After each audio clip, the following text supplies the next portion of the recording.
Loving this stranger, chapter 5, and gave himself up for her to make her holy, cleansing her by the washing with water through the word. Ephesians 5:25 through 26. Let's recall the point made by Stanley Hauerwas.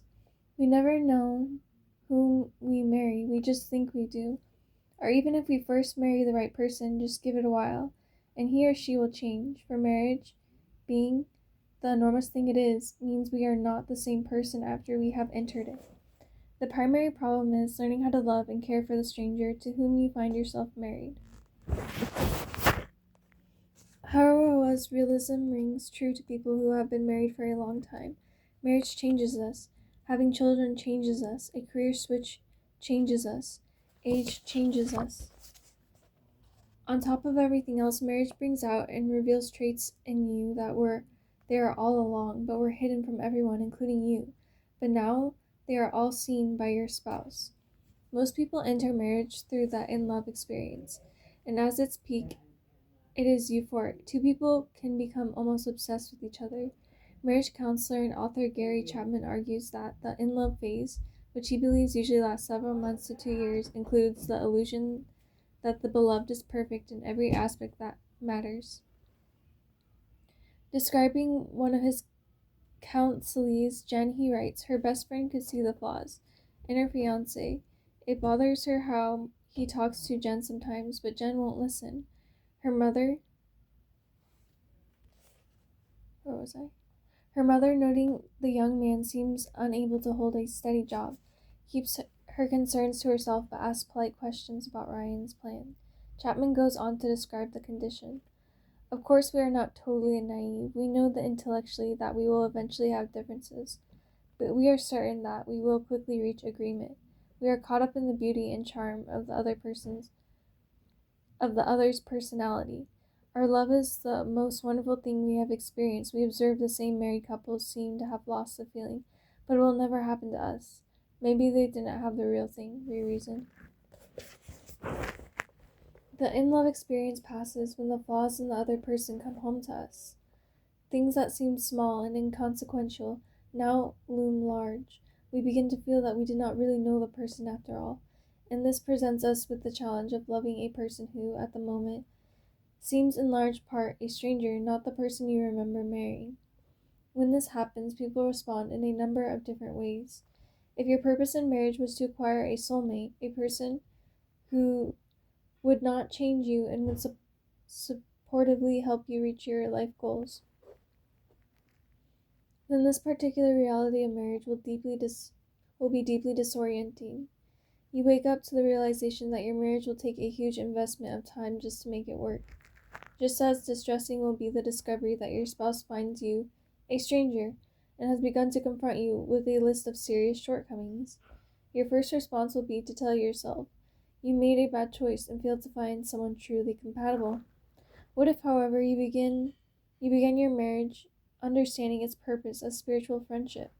For the journey to new creation, what if you expected marriage to be about helping each other grow out of your sins and flaws into a new self God is creating? Then you will actually be expecting the stranger season, and when you come to one, you will roll up your sleeve and get to work. What are the tools for this work? How can we engage in one another in spiritual friendship to help us on our journey toward our future selves? How do we love each other so that our marriage goes on from strength to strength rather than stalling out in repetitive arguments that end in fruitless silence? The basic answer is that you must speak the truth in love with the power of God's grace. Speaking the truth in love, we will in all things grow up into Him who is the head, that is, Christ. The statement sounds platitudinous, but we break it down. A divine institution, marriage, has several inherent powers that we must accept and use: the power of truth, the power of love, the power of grace. As we use each power in the life of our spouse, we will help him or her grow into a person who not only reflects the character of Christ, but who can also love us and help us in the same way. These three powers will do their best to work in us during times when we find it hard to love the semi-stranger to whom we are married. The power of truth, facing the worst. There's a passage in Soren Kierkegaard's work where he likens all of us to people at a costume ball. Do you not know that there's comes a midnight hour when everyone has to throw off his mask? At the time, the custom was to keep your mask on for the first part of festivities. During that time, you danced, ate, and talked with the other guests, but no one knew who anyone else was. But then at midnight, all masks had to be stripped off and everyone's true identity was revealed. In some ways, the Cinderella story is an extension of this theme, that an hour comes in which all layers of glitter are taken away and the real, unvarnished you stands there unfiltered for all to see. That sounds like Judgment Day, doesn't it? But it also sounds like marriage. In marriage you can't hide. You are exposed. You finally have your mask and finery stripped away, as it were. How so? Marriage brings two human beings into closer contact than any other relationship could bring them. The parent-child relationship is, of course, very close. They live together and see one another's character, but there is a major power differential there. The child and the parents are on different planes that it is easy for either the parent to dismiss the child's criticism or the child to dismiss the parents. Besides, it is expected that children grow up and leave.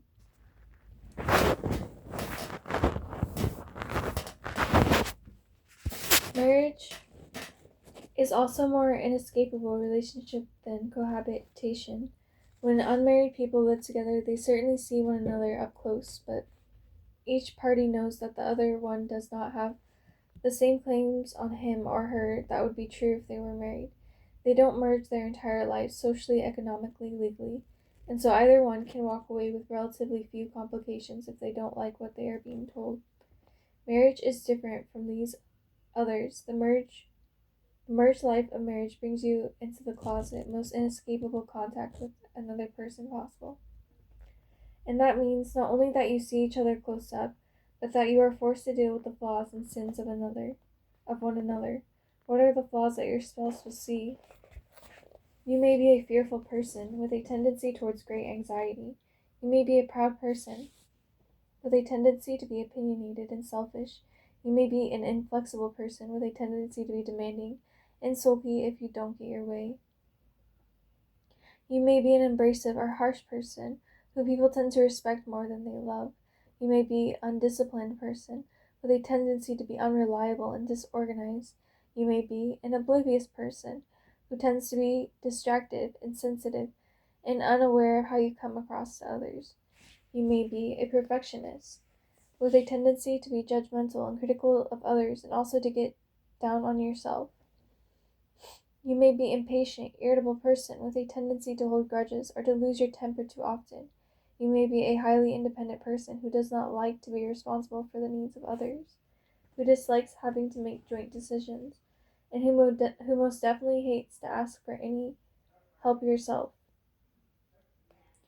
You may be a person who wants far too much to be liked, and so you tend to shade the truth. You can't keep secrets, and you work too hard to please everyone. You may be thrifty, but at the same time misery with money, too unwilling to spend it on your own needs appropriately, and ungenerous to others. Others have seen these flaws in you, your parents certainly have, and others have lived with you, such as siblings or college roommates or friends, have seen them too. But if they spoke to you about them, you could either write them off as being biased or mistaken, or you could escape from the weight of the criticism by vaguely promising to do better in the future. However, your confronters didn't keep up their confrontations, and you haven't really admitted that severity of the problem.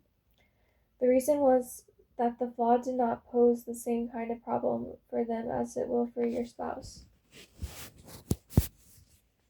But while your character flaws may have created mild problems for other people, they will create major problems for your spouse in your marriage.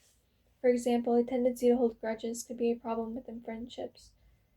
But within marriage, it can kill the relationship. No one else is as inconvenienced and hurt by your flaws as your spouse is, and therefore your spouse becomes more keenly aware of what is wrong with you than anyone else ever has. When conducting marriage services, I like to explain this aspect of marriage using an analogy of a bridge. Think of an old bridge over a stream. Imagine that there are structural defects in that bridge that are hard to see. They may be hairline fractures that a very close inspection would reveal, but to the naked eye there is nothing wrong. But now see a 10-ton Mack truck drive into the bridge. What will happen? The pressure from the weight of the truck will open hairline fractures so they can be seen. The structural defects will be exposed for all to see because the truck puts on the bridge. Suddenly you can see where all the flaws are. The truck didn't create the weakness, it revealed them. When you get married, your spouse is a big truck driving right through your heart. Marriage brings out the worst in you. It didn't create your weakness, so you may blame your spouse for blow-ups. It reveals them. This is not a bad thing, though. How can you change into your glory self if you assume that you're already pretty close to perfect, as it is? When I was diagnosed with thyroid cancer in 2002, it was during a routine checkup. My doctor just happened to feel a tiny lump in my neck. Though the surgery with subsequent treatments were painful and frightening, at no time did the thought ever cross my mind, "Oh, I wish the doctor had never found that lump. It was so small, why couldn't he just have missed it and spared me all this trouble?" That was because the consequence of being spared all the trouble would have been, in the end, far more deadly, far more trouble than finding and treating the cancer while it was small and confined.